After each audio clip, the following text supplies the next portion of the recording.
Hey, how's it going, everyone? This is FixerMed. Welcome back to my high yield anatomy review series for the USMLE Step 1, NBME CBSE, and NBME CAS examinations. This will be part 5 of a multi-part video series providing a broad overview of the discipline of anatomy for these exams. So, without further ado, let's go ahead and get started on today's content. I'd like to start off by talking about carpal tunnel syndrome. Carpal tunnel syndrome mainly arises from factors such as a lesion which can cause a reduction in the size of the carpal tunnel, which may ultimately result from issues like fluid retention, infection, or dislocation of the lunate bone. The median nerve, being the most sensitive structure within the carpal tunnel, is particularly susceptible to these conditions. Clinical manifestations of carpal tunnel syndrome include sensations of pins and needles or anesthesia in the lateral 3.5 digits. Interestingly, the sensation in the palm remains unaffected because the superficial palmar cutaneous branch passes superficially to the carpal tunnel. In addition to these symptoms, individuals with carpal tunnel syndrome may exhibit an APAN deformity characterized by the absence of opposition. This underscores the importance of understanding the varied clinical features associated with carpal tunnel syndrome. And on the picture on the right, I have an illustration of what carpal tunnel syndrome is and where the areas it affects lie. So you can see the lateral 3.5 digits are shaded in, area of numbness. You can see median nerve compression, etc. Should give you a good visual representation of what's occurring in carpal tunnel syndrome. Let's move on to the next topic. Next, I'd like to talk about the tests involved in the proximal and distal interphalangeal joints. So the PIPs and DIPs. The PIP is known as the Proximal Interphalangeal joint. This joint is assessed by testing the flexor digitorum superficialis function. This involves assessing the ability of the patient to flex the proximal interphalangeal joint while keeping the distal interphalangeal joint extended. Next, we have the DIP, known as the distal interphalangeal joint. Evaluation of the DIP is performed by testing the flexor digitorum profundus. The patient is asked to flex the distal interphalangeal joint while keeping the proximal interphalangeal joint extended. These tests help in assessing the integrity and function of the flexor tendons and their associated muscles, providing valuable information about the motor function of the hand. Moving on. Next, we're going to be covering Upper Brachial Palsy, or lesion of upper limb nerves. Upper brachial palsy stems from an injury to the upper roots and trunk, often arising due to an abrupt and substantial increase in the angle between the neck and shoulder. This can lead to stretching or tearing of the superior components of the brachial plexus, particularly involving the C5 and C6 roots or the superior trunk. Notably, upper brachial palsy may manifest as a birth injury, commonly occurring when there is a forceful pulling on the infant's head during a challenging delivery process. And I have the illustration of that occurring on the right. As you can see, when the baby's being delivered, brachial plexus damage can occur. We'll be covering the brachial plexus in a lot more greater detail in the MSK High Yield Review series. Moving on, we have some questions. A 45-year-old office worker presents with numbness and tingling in the lateral 3.5 digits of the right hand. On examination, there is an absence of opposition during thumb movements, consistent with an APAN deformity. Which of the following is the most likely cause of these findings?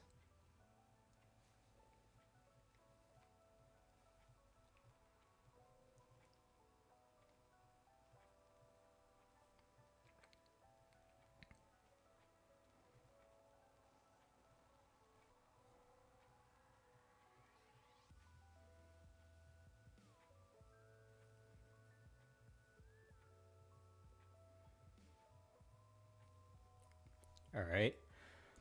If you need more time, please feel free to pause the video. Otherwise, moving on now. The patient's presentation of numbness and tingling in the lateral 3.5 digits along with an APAN deformity is indicative of carpal tunnel syndrome. Carpal tunnel syndrome results from compression of the median nerve within the carpal tunnel, commonly due to factors such as fluid retention, infection, or dislocation of the lunate bone. The median nerve is the most sensitive structure in the carpal tunnel and is predominantly affected, leading to the described symptoms.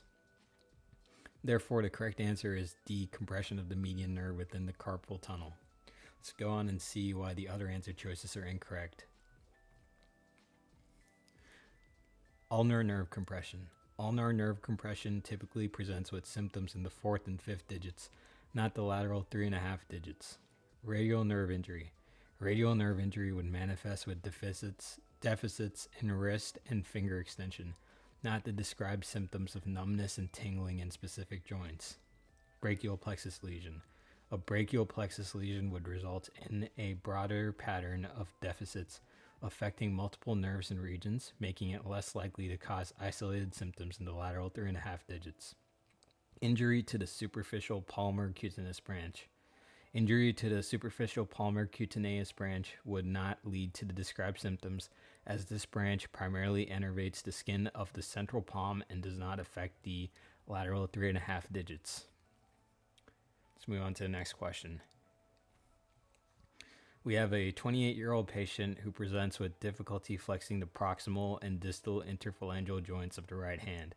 Upon examination, it is observed that the patient struggles to flex the proximal interphalangeal joint while keeping the distal interphalangeal joint extended, as well as difficulty flexing the distal interphalangeal joint while keeping the proximal interphalangeal joint extended. Which of the following structures is most likely affected in this patient?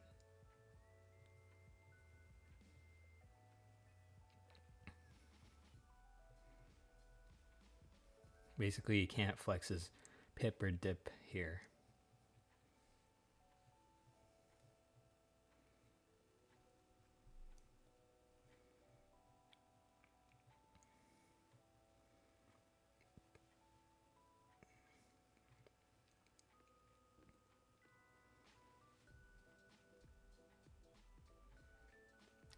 Alright, I think I gave you guys enough time. If you need more time, feel free to pause the video. Moving on. The patient's presentation of difficulty flexing both the proximal and distal interphalangeal joints is indicative of dysfunction in the FDP tendon. The FDP tendon is responsible for flexing the distal interphalangeal joint, and when affected, it results in the described difficulty. Moreover, it influences the proximal interphalangeal joint through its interaction with the flexor digitorum superficialis. So, FDP stands for flexor digitorum profundus. Keep that in mind. Therefore, the correct answer is flexor digitorum profundus. Let's go ahead and see why the other answer choices are incorrect.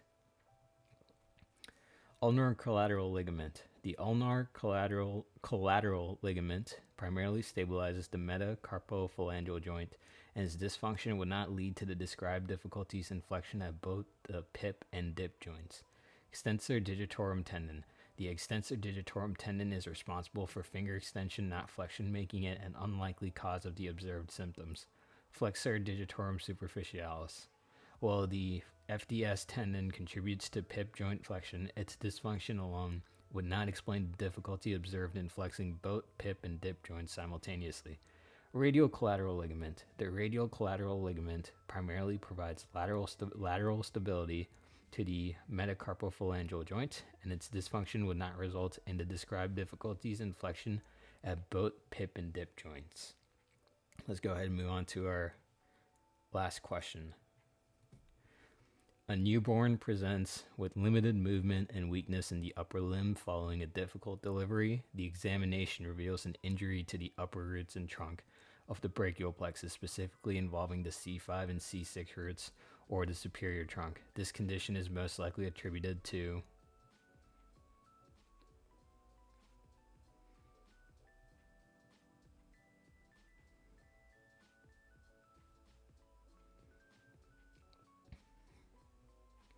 Alright, pretty first order, so go ahead and pause the video if you need more time. Otherwise, moving on now. Sorry about that.